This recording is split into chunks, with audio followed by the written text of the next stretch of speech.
Joining me live is former White House Chief of Staff Mick Mulvaney. Mick, thanks so much for your time.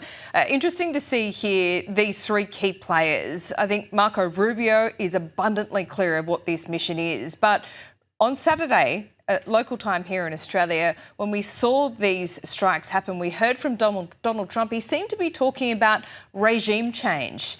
Is that no longer?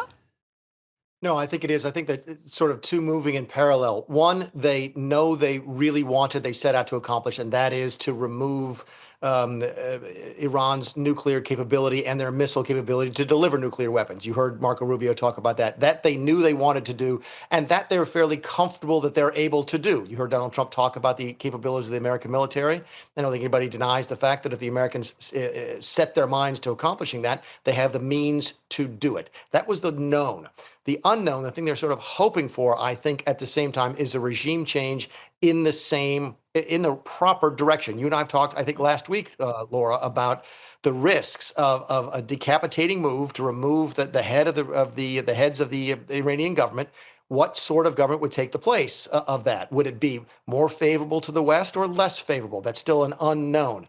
But now I think they've got to the point where they're going to go ahead and accomplish the regime change, but they're not really sure what comes in next. So there's probably two things moving in parallel. First, removing the offensive capabilities, specifically as to nuclear, and then also regime change as sort of a supplemental benefit to that. A second-order issue, it seems, because, I mean, there's reports this morning that all Trump's picks to take over are dead, for a start, but it's not regime change if you just have clerics as part of the same regime just moving to fill that vacuum, is it? I mean, I thought it was really interesting, Marco Rubio saying, look, we'd like to facilitate the Iranian people to rise up. We'd really like regime change here, but we're not going to stay until that happens. I think that's the distinction, isn't it? It is, but and keep in mind, I think the primary purpose, again, was to remove their offensive capabilities, specifically as to nuclear. Sure. Even if you get a regime change that doesn't go your way, even if new clerics take over who are more anti-American, more anti-West, whatever, if they don't have the ability to develop and then deliver nuclear weapons, it doesn't make as much of a difference. It makes a difference, no doubt about it. You still might have an Iran that sponsors state terrorism and so forth, but that nuclear element and the ability to deliver it is gone. So I think that is the first order, to use your words, was to remove the offensive capabilities. Second, and an added bonus would be a regime change in the right direction, but I don't think it's what the Trump administration is sort of committed to long term. Iran has said it's not going to negotiate. It doesn't want to talk to Donald Trump. It's continuing its offensive and it's targeting the Gulf states. It's targeting these military assets, of course, that sends that threat of fear through the Emiratis and particularly the tourist areas. And these countries rely heavily on foreign workforces. I mean, it's 90% non-local population. At what point do these Gulf states put pressure on the United States to pull back?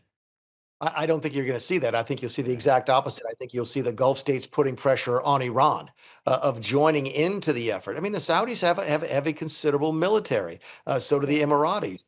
I think we've already, I don't know if they've been confirmed or not, that the Saudis may have opened up some of the air routes from the Mediterranean over Saudi Arabia into Iran. That would dramatically change the balance of power because it would bring the Gerald Ford more into the play. The aircraft carrier that's in Mediterranean right now, they're primarily for the defense of Israel, could become a more offensive weapon if its planes can get to Iran over Saudi Arabian airspace. So I think the exact opposite is the answer to your question. I don't think you'll see the Gulf states pressuring the U.S.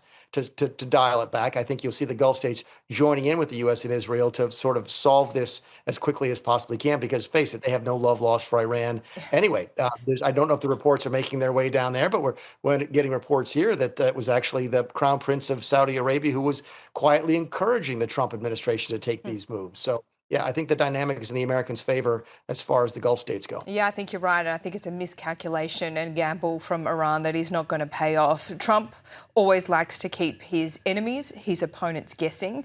He did that today. I just want to show you this moment from the White House. In about a year and a half from now, you're going to see a very, very beautiful building. And there's your entrance to it right there. In fact, it looks so nice, I think I'll save money on the doors because it can't get more beautiful than that. I picked those drapes in my first term.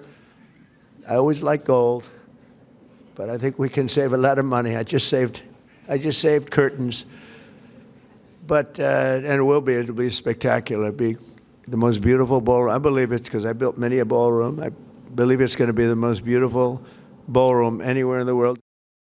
I can see the confused look on your face, Mick Mulvaney. You're wondering if I've played you the right clip or not, but I have. I just wanted to show you and our viewers as well the mercurial nature of Donald Trump. This was the same press conference in which he was telling the American public that the biggest hit is yet to come from Iran. Then he started talking about curtains in the ballroom. He sure is proud of it. Yeah, and I was thinking actually something different when I saw that video, which is an interesting part of our American history. There was a time during the end of the Cold War where Ronald Reagan supposedly went on the radio, and he did know he had an open mic and said something along the lines of, "Oh, and by the way, Congress has outlawed the Soviet Union. The bombing begins in 5 minutes." And the commentary here was that Reagan was slipping as he got older and so forth, and that he was not mentally capable and all those things. But many years on, when the books were written about his presidency, it was written that he did that on purpose in order to sort of keep the Russians guessing as to what his mental state was and so forth. So Donald Trump is strategically ambiguous. There is no question about that. So was that on purpose? Was it just him sort of wandering off in another topic? It's hard to say, but I know him and it's hard to say. And you can imagine what the Iranians must be thinking. Let's quickly talk about the MAGA base because this is not entirely popular, this move from the Trump administration, but it all depends on how long it takes. I think that politically folks are giving him the benefit of the doubt now. The bombing is unpopular. There's no question about it yet, but it hasn't really filtered through into overall approval ratings for either the president or his party because it's just too soon. If this turns out to be short-term, focused, and successful, then I clearly think that the Republican base especially will stay with president, as will many swing voters. Look, we would all love to have a world where Iran is a member of the family of leading countries of the world and not a state sponsor of terrorism. That is an unambiguously good thing, and the president could reap benefits from it if it goes his way. At the other end of the spectrum, if you end up with troops on the ground and bogged down in the sort of forever war that Trump said he was running against, then he could pay a very high political price for that. I don't think we know the answer to that now. I think you'll know probably 2 or 3, 4 weeks from now as to where that is headed, but it's too soon to say. Yeah, but if he makes the cost of living even more expensive for struggling Americans, that's going to be the clincher, won't it?